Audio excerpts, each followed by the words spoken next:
So hello guys, good morning. ही माझी आजची सकाळ आहे, म्हणजे थर्सडेची सकाळ आहे. आज होता नो फॉर्मल्स डे असं मी म्हणू शकतात, कारण आज आम्हाला मॅम आमची पार्टी देणार होत्या आणि त्याच्यासाठी आम्ही सगळे तयार होऊन जाणार होतो. आता ही पार्टी कशाबद्दल होती तर ही त्यांची ॲक्च्युली बड्डेची पार्टी होती आणि त्यासाठी आम्हाला त्यांनी सांगितलेलं की आज no dupatta, it's okay if you don't wear dupatta. So आम्ही पण म्हणालो चला थोडं एक दिवस कुर्ता आणि जीन्स घालायला मिळते तर का सोडा. सो मी आज कुर्ता आणि जीन्स घालून गेलेली कॉलेजमध्ये आणि yes, so that is the reason, that it is Awez. आता मी जाणार होती स्टेशनकडे आणि मी हे पण कॉन्शियसली विचार करत होती आज माझा पास आहे की नाही, आणि थोडासा नेहमीपेक्षा थोडासा उशीर झालेला, पण फॉर्च्युनेटली 10:31ची मला लोकल मिळाली आणि ती पण टायमावर टायमावर मिळाली. ॲक्च्युली असं अमेज व्हायचं काही कारण नव्हतं, पण मला कसं असतं की कोण असं मी हे करत असेल, शूट वगैरे करत असेल, समोरून कोणी गेलं वगैरे, सो त्याचं कॉन्शियसनेस असतं, त्यामुळे मी असं कधीतरी बघते आणि दॅट इज द रिझन. आणि आता मला तिकडे छानपैकी एक रॉड मिळाला आहे सहारा घेण्यासाठी, so I am very happy about it. मला बसायला पण मिळालं असतं, पण मी म्हटलं सोड जाऊ दे कशाला उगाच. आणि अशा प्रकारे हा माझा मेट्रोचा प्रवास आहे आजचा, जे तुम्ही आता बघताय. बाहेर सगळं स्टेशन्स वगैरे जात आहेत आणि हे उतरताना थोडंसं शूट केलेलं जेव्हा माझं आझादनगर मेट्रो येत होतं. आज असं झालेलं की असं वाटत होतं टायमावर पोचू की नाही, पण दुसऱ्या साईडला असं पण होतं नाही पोचलं तर काय जाऊ दे, असं पण होतं. सो दोन्ही माइंड्स होते. पोचायचं तर होतं, कारण लेट मार्क नेहमी लागलेले बरे नाही, तर चांगलं नाही वाटत. लेट मार्क लागलेलं चांगलं नाही वाटत. सो त्याच्यासाठी थोडंसं लवकर पोचायचा प्रयत्न होता, म्हणजे जायचा प्रयत्न होता. आणि प्लस आज पार्टी पण होती, त्यामुळे एक्साइटमेंट पण होती. पार्टी इन द सेन्स जेवण वगैरे मिळणार होतं. आज हे कबुतरं इकडे नव्हती, तुम्ही बघू शकता कबुतरं कुठे बसली आहेत, सगळी झाडावर बसली आहेत. मग any time you do not find कबूतर there, you will find them above. आणि येस, फुलं मी मॅडमसाठी घेऊन चालली आहे, कारण त्यांच्या बड्डेला मी त्यांना काही प्रेझेंट दिलेलं नाही, त्यामुळे म्हणजे एक माणूस म्हणजे काहीतरी असं द्यायला तर पाहिजे ना, कारण आपण असं नाही गेला फुकाट खाल्ला आणि आलो. गाईस, 11:56 is the timing. It is my in timing. I have reached before time, म्हणजे 4 मिनटं म्हणा बिफोर टाईम. आणि मस्त वॉकी करत निघाली आहे. सो या. आणि जेव्हा आम्ही तिकडून बाहेर पडलो तेव्हा आम्हाला इथे ब्लू ह्याची दहशत सगळ्यांना माहिती असेल, या पिंपाची दहशत सगळ्यांना माहिती असेल. ज्यांना माहिती असेल, जे जास्त इंटरनेट रील्स वगैरे बघतात त्यांना तर जरूर माहिती असेल त्या पिंपाची दहशत, तर तुम्ही समजू शकता. आज खूप एन्जॉय केला, आज भरपूर एन्जॉय केलं. आम्ही सगळ्या टीचर्सनी मिळून फॅशन शो वगैरे केला, थोडंसं रॅम्प वॉकसारखं केलं, ते शूटही केलं, पण ते मी अपलोड नाही करणार, कारण दॅट इज पर्सनल.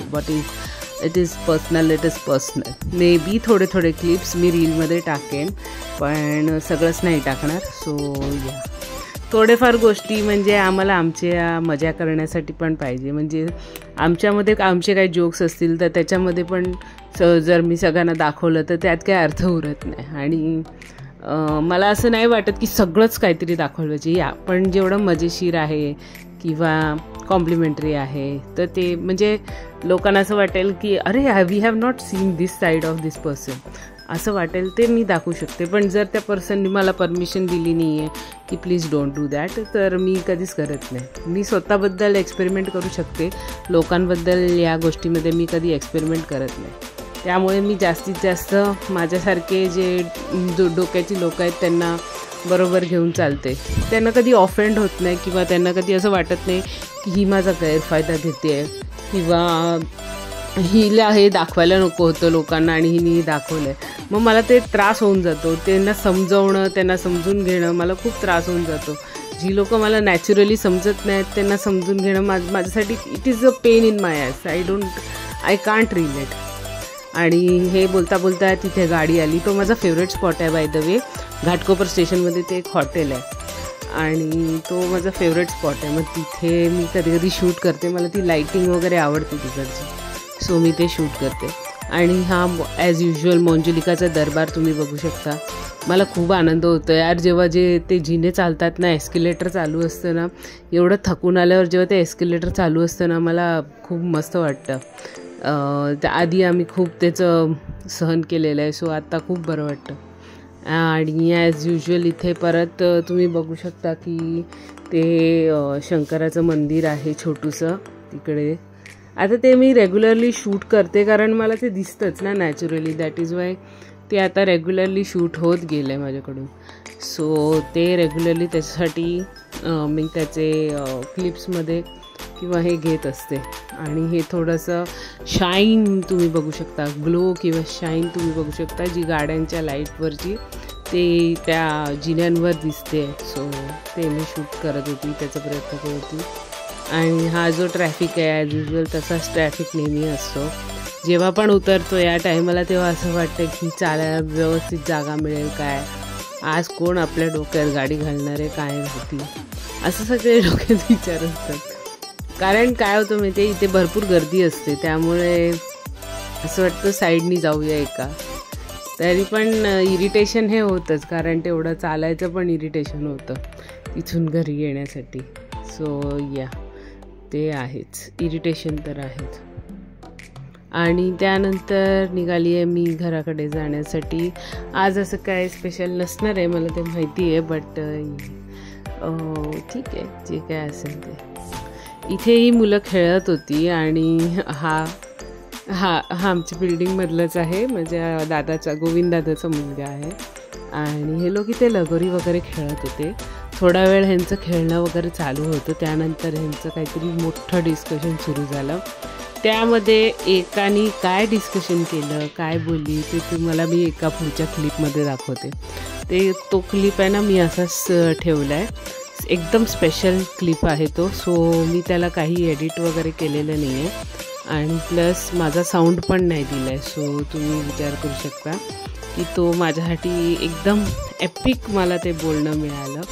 सो मी ते तसंच ठेवणार आहे. थोडंसं कन्व्हर्सेशन आहे, स्टार्टिंगचं कन्व्हर्सेशन तेवढं काय खास नव्हतं, पण जे काही ती बोलली आहे आणि जे काही ॲक्शन्स करून ती बोलली आहे ते ऐकून तुम्हाला खरंच मजा येईल, त्यामुळे मी ते तसंच ठेवते. So let us begin that clip. That clip begins now.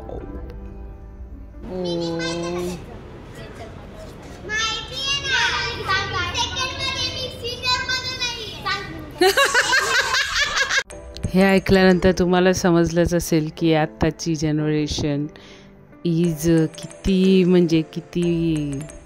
Advanced generation आहे आणि आपण जेव्हा होतो तेव्हा कसे होतो. पण हे कंपॅरिझन करणं पण मुळात चुकीचं आहे. तिने येऊन बघा माझा कॅमेरा बंद केलेला आहे. सो हे कंपॅरिझन करणं पण चुकीचं आहे कारण आपल्यापेक्षा आपल्या आईबाबांची जनरेशन कशी होती त्याच्यामध्ये किती डिफरन्स होता. सो ह्यांच्यामध्ये सुद्धा आहे. Anyways, thanks for watching, keep सबस्क्रायबिंग, thank you.